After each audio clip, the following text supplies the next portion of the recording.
ഇത്രയും ബോൾഡായിട്ട് സംസാരിക്കുന്ന രഞ്ജു രഞ്ജിമാർ, പക്ഷെ കുറച്ച് വർഷങ്ങൾക്ക് മുന്നേ നോക്കുമ്പോൾ ഇങ്ങനെ ആയിരുന്നില്ല രഞ്ജു രഞ്ജിമാർ. നമ്മളെ കാലങ്ങളാണ് മാറ്റുന്നത്, നമ്മുടെ ലൈഫ് എക്സ്പീരിയൻസ്. ഇപ്പം ഞാൻ ഒരിടത്ത് പോയി സംസാരിക്കുമ്പോൾ ഞാനൊരു പുസ്തകം റെഫർ ചെയ്തിട്ടല്ല പോകുന്നത്. ഞാൻ ഷെയർ ചെയ്യുന്ന എൻ്റെ എക്സ്പീരിയൻസ് ആണ്. എൻ്റെ ലൈഫിൽ പച്ചയായി ഞാൻ ഫേസ് ചെയ്ത എക്സ്പീരിയൻസ് ആണ് ഞാൻ ഷെയർ ചെയ്യുന്നത്. അതുകൊണ്ട് തന്നെ എൻ്റെ തുടക്കകാലം, അതായത് എൻ്റെ ജനനം കഴിഞ്ഞ് ഞാൻ എന്നെ തിരിച്ചറിയുന്ന സമയം മുതൽ ഉള്ള ഒരു കരിയർ എടുക്കുകയാണെന്നുണ്ടെങ്കിൽ ഡിഫറെൻറ്റ് തട്ടുകളിലായിട്ടാണ് എൻ്റെ ജീവിതം പോകുന്നത്. അപ്പം അവിടെയൊക്കെ പലതരത്തിൽ എനിക്ക് പല കാര്യങ്ങൾക്കും പ്രതികരിക്കേണ്ടി വന്നിട്ടുണ്ട് അല്ലേ. അപ്പോൾ ഇപ്പോഴത്തെ ഒരു രഞ്ജു രഞ്ജിമാറിനെ വെച്ച് നോക്കുമ്പോൾ ഞാൻ ഇത്രയും സ്ട്രഗിൾ ചെയ്തു, അനുഭവിക്കാവുന്നതിൻ്റെ അങ്ങേയറ്റം ഞാൻ അനുഭവിച്ചു, ഫേസ് ചെയ്ത് അവഹേളന, പരിഹാസം, കുത്തുവാക്കുകൾ, അടി, പിടി, തൊഴി എന്ന് വേണ്ട സർവ്വതും ഞാൻ അനുഭവിച്ചു കഴിഞ്ഞു. ഇനി എനിക്ക് എന്താ വേണ്ടത്? സന്തോഷം വേണം. ആ സന്തോഷത്തിന് ഞാൻ എന്താ ചെയ്യേണ്ടത്? വിട്ടുവീഴ്ച ഇല്ലേ. ഞാൻ എന്നോട് തന്നെ വിട്ടുവീഴ്ച ചെയ്യണം. ഞാൻ ആ വിട്ടുവീഴ്ച ചിലപ്പം നമ്മുടെ ചുറ്റുവട്ടത്തുള്ളവരും ഉണ്ടാകും അതിനകത്ത്. ഫസ്റ്റ് ഞാൻ എന്നോടാണ് ഞാൻ വിട്ടുവീഴ്ച ചെയ്യണം. യു ഡോണ്ട് ഡു ദാറ്റ് എന്ന് ഞാൻ പറയുന്നു. അപ്പം എനിക്ക് ഞാൻ ആദ്യമേ പറഞ്ഞു, ഓവർ എക്സ്പെക്റ്റേഷൻ ഉള്ള ഒരാളായിരുന്നു ഞാൻ.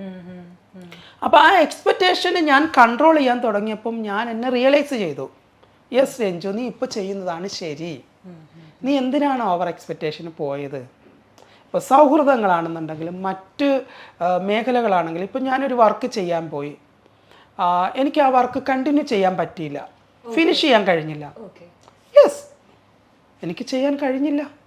നെക്സ്റ്റ് ഞാനത് കണ്ടിന്യൂ ചെയ്യാനുള്ള ശ്രമം ഞാൻ നടത്താം.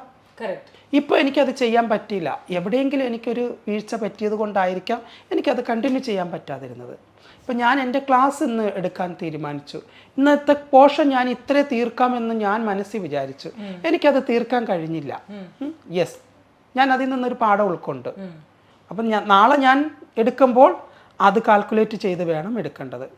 ഇപ്പം സൗഹൃദങ്ങളാണെന്നുണ്ടെങ്കിൽ ഇപ്പം നമ്മൾ ഒരിക്കലും പറയാൻ പാടില്ലാത്ത ചില കാര്യങ്ങളുണ്ട് സൗഹൃദങ്ങൾക്കിടയിൽ. നമ്മൾ ഒരാളിൻ്റെ അടുത്ത് പറയുവാണ്, നിനക്ക് എന്നെ ഒന്ന് സ്നേഹിച്ചുകൂടെ, നിനക്ക് എന്നെ ഒന്ന് കെയർ ചെയ്തുകൂടെ, നിനക്ക് എന്നെ ഒന്ന് പരിഗണിച്ചുകൂടെ, നിനക്ക് എന്നെ ഒന്ന് ഉൾക്കൊണ്ടുകൂടെ എന്ന് പറയുന്നത് നമ്മുടെ ഏറ്റവും വലിയ തോൽവിയാണ്. അല്ലേ? അങ്ങനെ പറയാൻ പാടില്ല. രഞ്ജു രഞ്ജിമാർ എന്ന് പറയുന്ന വ്യക്തി, ഇത്രയും അനുഭവിച്ച് വന്ന ഒരാൾ അങ്ങനെ പറയേണ്ട ഒരു സാഹചര്യം വന്നിട്ടുണ്ട്. അങ്ങനെ പറയാൻ വന്ന സാഹചര്യത്തിൽ നിന്ന് ഞാൻ പഠിച്ചു, എന്തുകൊണ്ട് നീ അതിന് പറയാൻ പോയി. അപ്പോഴത്തെ സിറ്റുവേഷനാണ് നമ്മളെ കൊണ്ട് അത് പറയിപ്പിക്കുന്നത് അല്ലേ.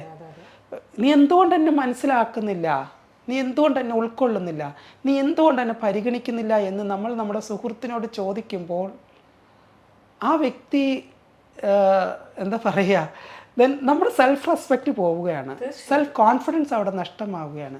പിന്നീട് നമ്മൾ ആ വ്യക്തിയുടെ മുമ്പിൽ ആരുമല്ലാതായി തീരുകയാണ്. അവിടെ നിന്ന് ഞാൻ ഓരോ പാഠങ്ങൾ ഉൾക്കൊണ്ട് പഠിക്കാൻ തുടങ്ങി. അതാണ് ഞാൻ ഇപ്പോൾ പറഞ്ഞത്. ദെൻ പണ്ടത്തെ രഞ്ജു രഞ്ജിമാറാണെന്നുണ്ടെങ്കിൽ കരച്ചിൻ്റെ ആക്കം കൂടും. ഇപ്പോഴത്തെ രഞ്ജു രഞ്ജിമാറിന് 1 2 3 4 ആണ്. ഞാൻ രഞ്ജുവായി. യെസ്, ഞാനൊരു കാര്യം ഒരാളോട് ചോദിച്ചു, അയാൾ എനിക്ക് തരാൻ കഴിയുന്നില്ല എന്നുണ്ടെങ്കിൽ ഇറ്റ്സ് ഓക്കെ, നോ പ്രോബ്ലം, കഴിഞ്ഞു, ബൈ.